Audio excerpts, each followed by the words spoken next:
Hey, what's up, guys? Back here again for another Philip Seymour Hoffman appreciation video review for you. This is going to be Boogie Nights, and this is really where Philip Seymour Hoffman got his start as far as people were able to recognize him, pick him out of movies.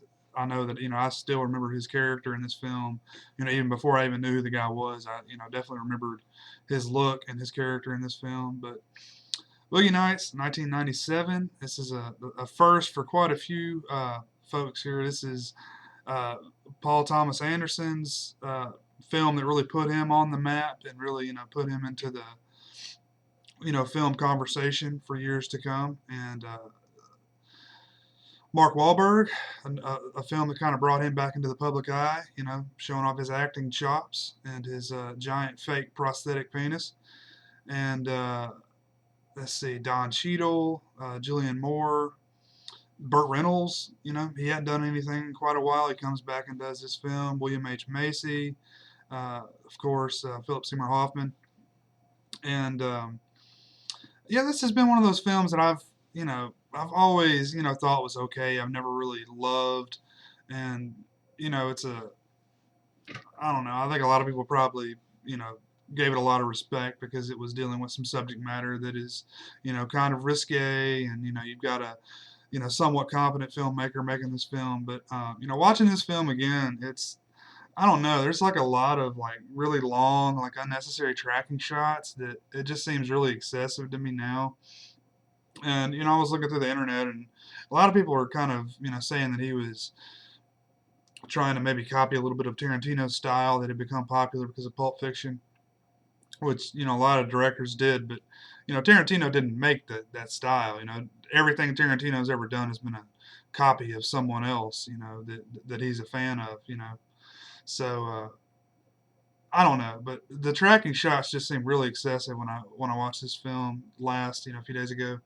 Um, the reason why I watched this again, my wife had never seen it, so I was like, you got to see it. So uh, checked it out, rented it, and let her watch it just for the sake of her seeing it. Just because I feel like it's a decent movie, but nothing to really go crazy over. But now people think Paul Thomas Anderson is one of the greatest directors out there. A lot of people do, and his films are up for Oscars every year. But yeah, I don't know. It's just it seems like this film hits a high point and then it just goes really downhill from there. Uh, it's it gets a rather depressing point, between Amber Waves, Julianne Moore's character, and Dirk Diggler.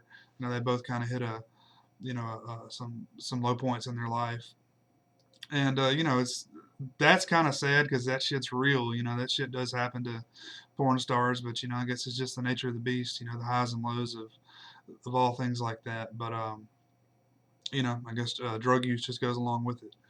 But yeah, as far as Philip Seymour Hoffman's character in this film, he was kind of the I don't know, their sidekick, kind of like their errand boy.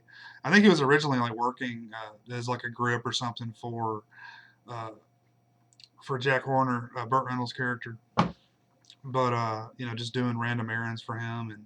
And he was the one that I remember the scene when he first got Dirk Diggler for his first film.